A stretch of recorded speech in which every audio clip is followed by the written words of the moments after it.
is so much more. There is so much more. There is so much more of me for you. There is so much more. There is so much more. There is so much more.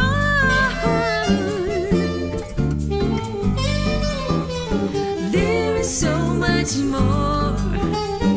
There is so much more of me for you.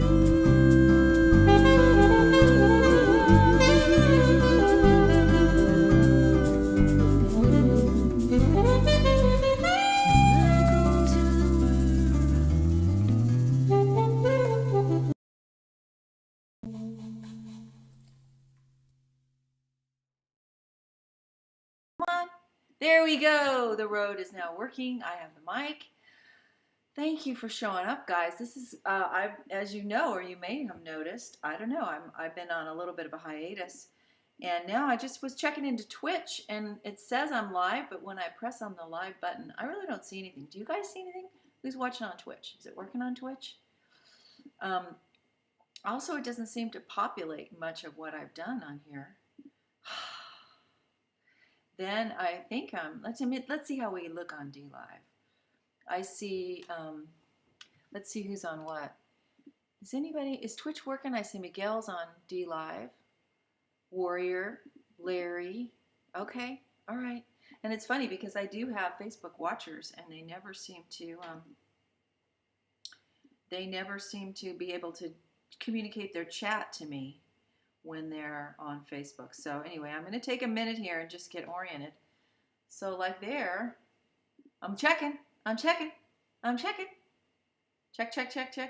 I don't know. You got me on Twitch? Okay, cool. There. Ha! Look at Facebook. Ha ha ha ha. All right. I'm back in New England. Oh my gosh, among the rolling fields of Dream Farm, with my unfinished painting behind me. Do you guys remember when I started this painting? It's when the Lord had me take a beautiful, colorful flame and paint it completely black, because that's pretty much how everything felt. 5x5, good. That's how it all felt, like all of our dreams, everything that we were working so hard to do and we prayed so hard into, and then we get, we get the pseudo everything falling into line around us, and it was just a long, draining process of holding on. Hold on, Little Tomato. You guys ever listen to Pink Martini?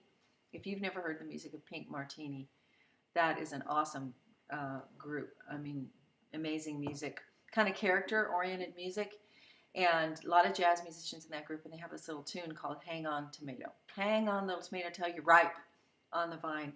Well, I've needed a little bit of a rest, and I've been rethinking and recalibrating. We drove back from Florida, 21 hours, 2 days, like, I don't know how my husband did it, but we're back here. And then kind of recuperating from some stuff, right, physically, emotionally. I got to tell you, something happened. It was like I was really struggling with this low-grade depression. And I think it was a result of just the catch-up to what happened. And I'm not going to go into it because I don't like to give the enemy any more time, any more media time than he already gets. But I had a really interesting ministry encounter this week that encouraged me a lot. I'll probably wind up sharing that with you. And then my number one son was in an accident, in a bike accident down in Florida, and broke his clavicle in 3 places. And you know what they did? They drugged him up and sent him home on a plane. So he's going to walk through the door. So it's been a crazy couple of days, and we're plowing through and we're hanging in there. But I realized that I needed some ministry. And this is one of the things that is part of reframing your reality. This is one of the things that, as a healthy person and as a person who's living a fear-free life, You have to be ready, and we have to be ready while we're in that position of glory and authority and confidence and healing. There are important things about finding the people around you. Thank you, warrior. Finding the people around you, that you need the resources that God has given you to strengthen you for that next lap. And so I felt like part of what I've gone through was just a dip in energy and a dip in emotion. And although I'll tell you, one of the things that happened for me, so I had this really weird thing happen here when we were in the middle of a battle, a fight. Then we went back, and I kind of was recuperating in Florida, and something really cool happened. I had a dream, and since we're kind of just recalibrating and reframing and giving, maybe I'll just give you a little history, a couple of weeks. This might help you. Somebody out there, what are the odds? If we get enough people watching this, there's going to be somebody out there who goes, "Oh my gosh, that was helpful." But I had a dream where the Lord gave me a choice. I could continue to immerse myself in situations that would always sort of be dysfunctional as a ministry, as a warfare thing, as a battle thing, or I could go back to my art and my music. And not to say that I get to walk off of citizenship, biblical citizenship and responsibility for my town and all these kind of things, but it was kind of a wake-up call. And so I actually went out and got a gig in Florida, and I told you guys that, and started playing in this cafe, and went out and bought a brand new guitar. And I wanted a sound system, so Miguel, you'll appreciate this. I got one of those JBL, really good woofers, and then a bar, and so and then I brought my guitar in to test it when I was looking at the system, because I wanted to be able to play in this cafe, and the guitar contact was not working, the pickup, and so he said, "Here, why don't you play this one?" And I picked it up, and it was just the right guitar. It wasn't a super expensive one. Then I picked up a Takamine. I mean, my real my classical guitar is a $5,000 handmade guitar from Spain, right? That's the Cadillac, but it doesn't have a pickup in it. And so I had this other one, but the one he handed me was a Palmer. Have you heard of a Palmer guitar? I had never heard of it, but it just handled beautifully. And the minute I plugged it in and played it, it was the sound on the system that I had been hoping I would always get with one of my guitars at some point amplified, because I've always found that when I'm playing alone in an ambient environment, that's to me more beautiful than trying to get the right guitar sound going through a system. But anyway, he also handed me a Takamine, which was way more expensive, and it didn't hold a candle to this other guitar, which was less. Anyway, so I walked out of there with a brand new guitar, mic stand, guitar stand, mic, chords, the whole thing, so that when I'm in Florida, I can gig. And I started to play. And because in the dream, the Lord said, "Look, you can marry a crippled guy." I mean, literally, it was one dream where I could marry a crippled guy. Spend the rest of my life doing that. Or I could go back to art and music. And it was if God was placing value on something that in the heat of battle didn't seem like it had much value, right? When you feel like the Rome is burning and your nation is falling apart, the least effective thing maybe doesn't seem like going to write a song or sing for people in the middle of the sky is falling, And I know that here, but here is a different matter. And it was interesting because, hey, Linda, the thing that I was dealing with here at home, the physicality of that was very much on a super deep level as well. So I've been in this interesting place where God was sending me back into art, into music, into writing again, and this week I realized that I was that I had a wound, a spiritual wound, a wound in my heart. And so part of what I'm kind of wandering around with you today is just to Oh, the face painting, yay. Um, Part of what I'm wanting to sort of help reorient myself to is what the warfare looks like now in this context. Again, with the focus on the art and the music and the writing and the other stuff. And also, I found that I needed to go and get someone who was to me a pro in the ministry. Hey, preacher, and and say, you know what, something's not right. Something is not okay. I can feel that there's been a shift in my heart. There's been something going on in my spirit. There's something messing with my my flow with God. I need your help, and you need to know that that one of the people that mentor us the best into that place of fear-free living, into that place of overcoming, they need to have the ability to be real. Hey, Amy, to be real. Okay, Stefani. That ability to go, ouch, that hurts. That cost me something. I'm with you. I understand that I have this treasure of supernatural positioning in an earthen vessel.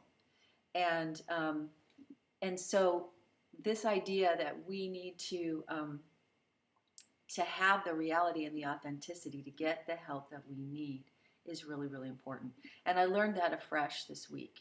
And I was able to reach out to somebody who very quickly discerned the lies I had to repent of believing about what was going on and what was possible for me. And it was really, really powerful. So we had a home church thing here last night. And I through my heart yesterday, as I was just kind of recouping and learning again that I didn't have to try so hard, that, I'm not the cure for cancer, and Jesus is the cure for cancer, but that I didn't have to burden bear and try so hard, uh, and that God, I'm not the poor stepchild, that God talks to everybody else but me, and those kind of things. Uh, they're subtle. Have you noticed that the stronger you get in the Lord, that the more subtle is the attack, the subtlety of thinking you know it. You've got, I know that. And the Lord was really showing me that I've been doing a lot of eye rolling. And I talked to you guys about that. That's where you get to the point where you know yourself pretty well. You've overcome a lot. You've got some tire, some wear and tear on your treads. You've got some fruit in your life. And you just get a little hard, a little edgy, a little eye rolling, like, yeah, right, don't try to sell me anything new. I got this. I don't, I don't want to buy, I just want you to fix my back. I don't want to buy $1,200 worth of supplements. You know what I'm saying? Let's see. I want you to help me with this, but I just don't want to buy your whole premium package. I just, you know what I'm saying? You just get to the point in life where you just think you know what you got to do, and you got to do it. And I'm not saying that you don't know a few things, but somehow life can make you a little hard. Struggle can make you a little hard. The disillusionment and disappointment that I think we felt can make us a little hard.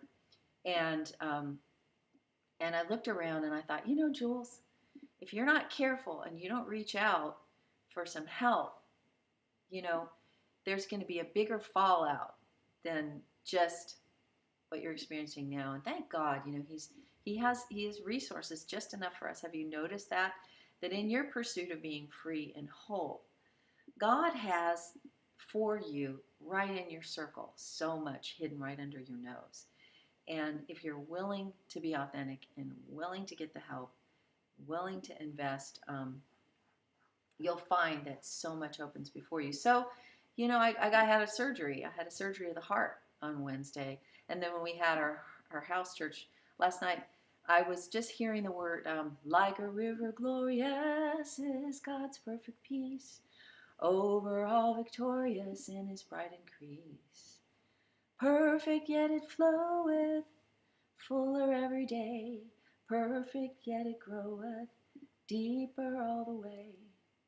Stayed upon Jehovah, Hearts are fully blessed, finding as he promised, perfect peace and rest. This hymn just kept floating through my mind yesterday. And I'll tell you, there wasn't nothing floating nowhere for the last weeks. I don't know how many weeks, just getting hard and tough and battle worn, kind of tired, kind of a little bit, shell shocked. And so for the so the so for the yeah, reaching out for help, very good. I like your comments, you guys. So I started to play Like a River Glorious on my new guitar for home church. And the next thing you know, I'm just telling them, I'm like, you need to know. I think you guys associate me with being strong and all those things, and I'm in Christ, and I got all that thing, and I'm the encourager.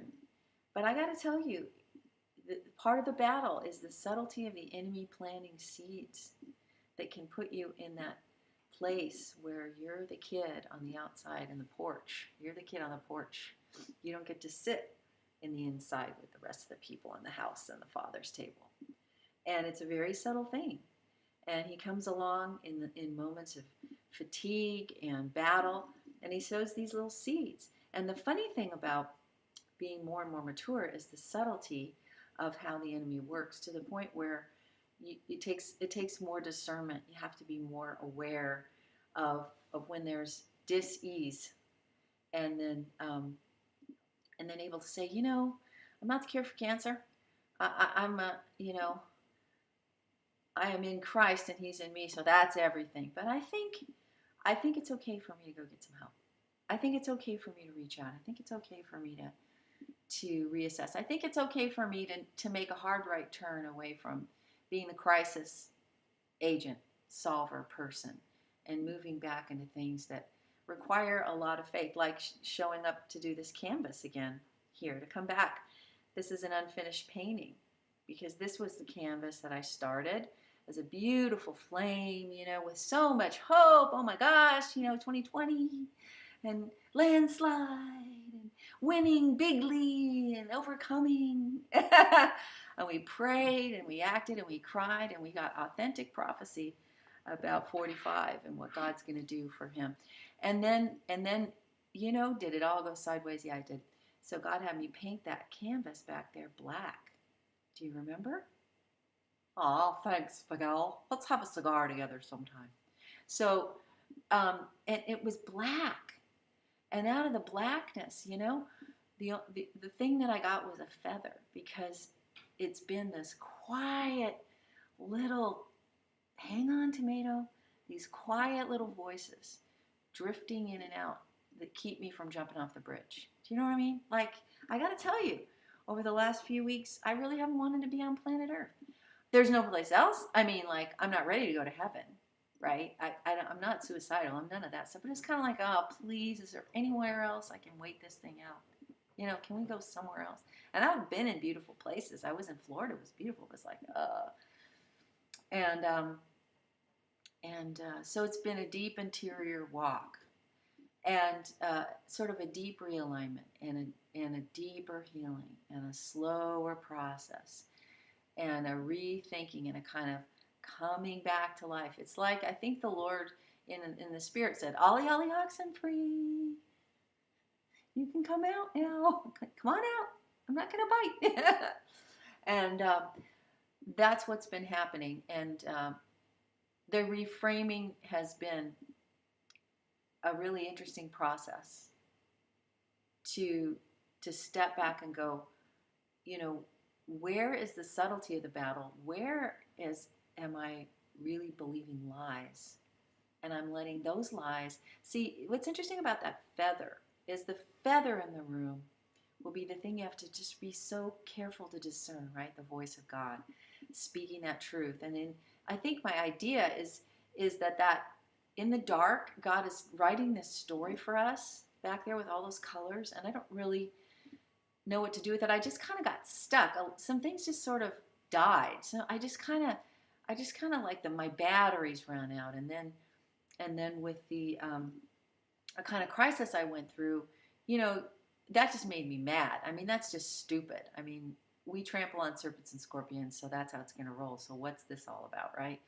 And so, but the enemy has a feather too, and he knows how to subtly sew back into us the things that are going to cause us to shut down and pull back and avoid and hide and play poor me and harden, essentially to harden.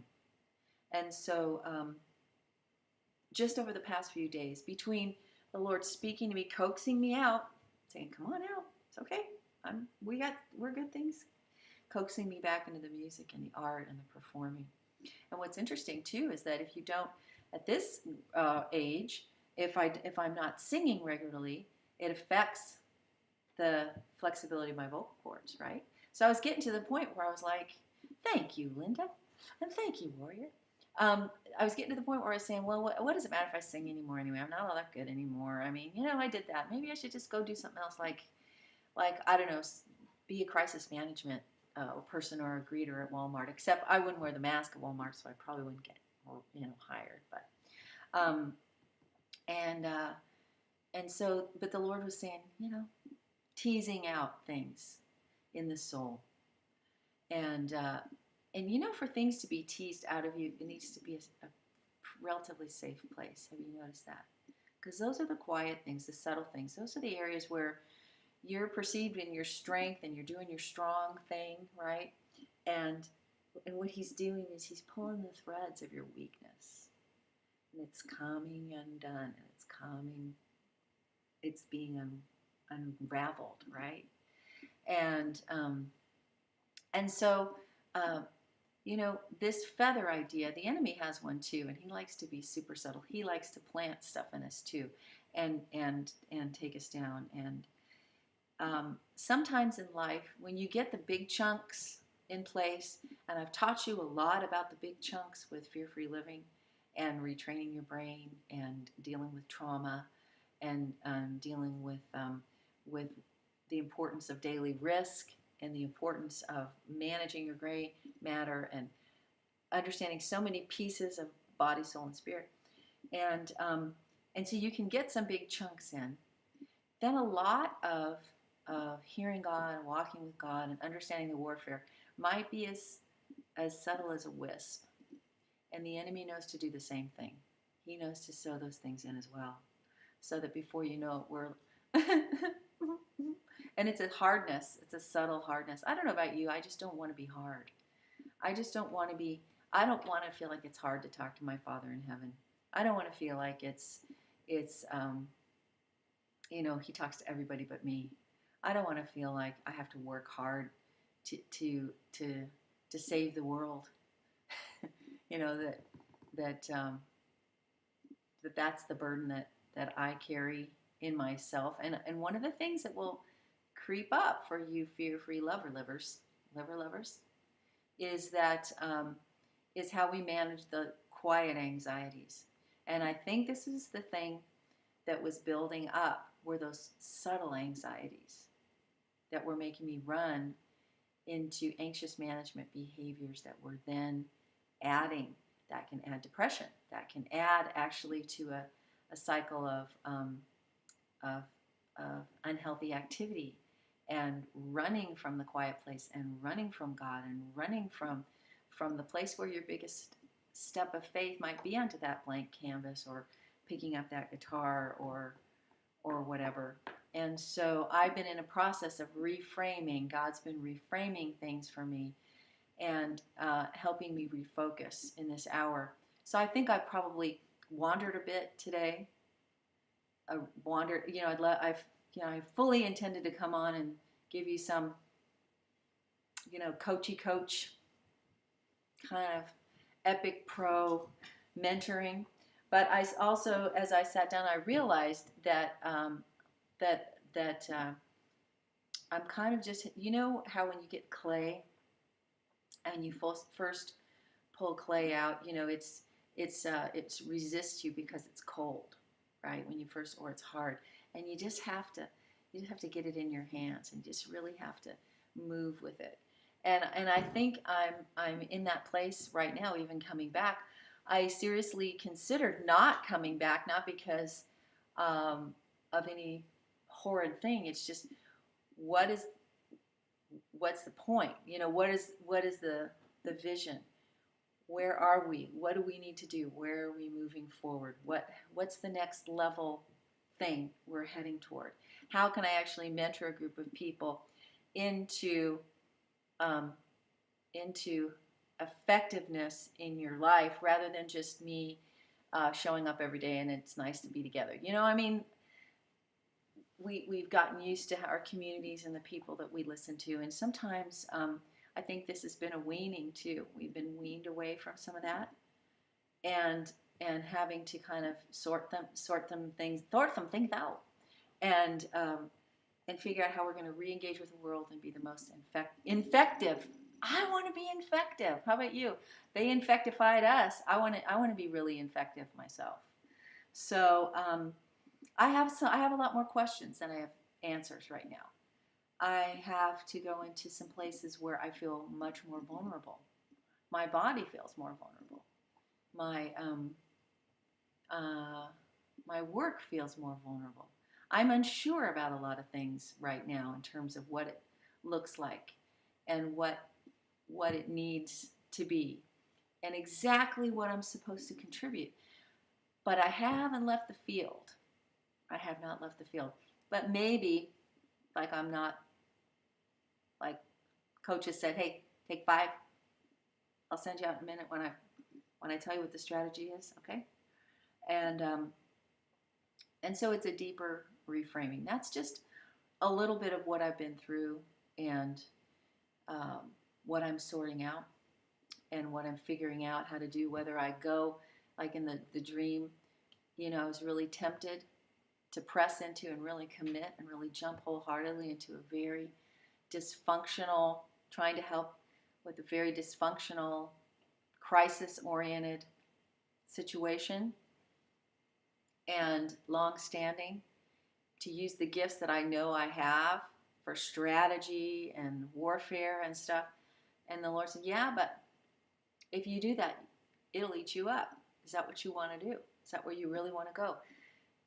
You know, it could be an okay thing to do. It's a battle. It's one of the battles, you know. Or you're going to go over to this place over here where it may not be valued, but it's in you. The art, the music, the creating community, creating love, creating safety. So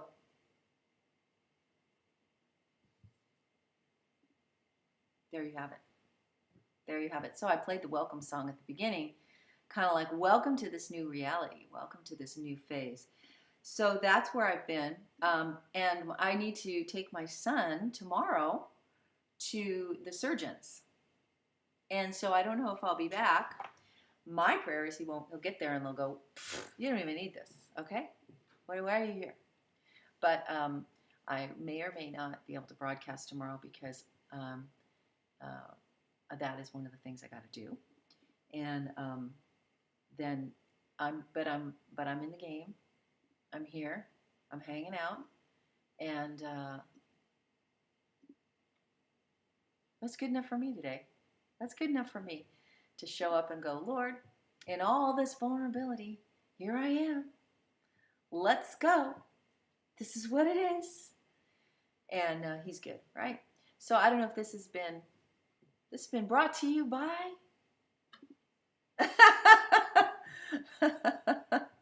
in any event, that's sort of the update. And I will be back with you perhaps tomorrow, if not Wednesday. And we will carry on with the nuts and bolts of living fear-free and what that means and how we do that, how we become the message, how we flesh that out. And, you know, so in the meantime, I've been doing it. In the meantime, go do something that scares you, okay? Just to keep up your skills. And I will see you soon.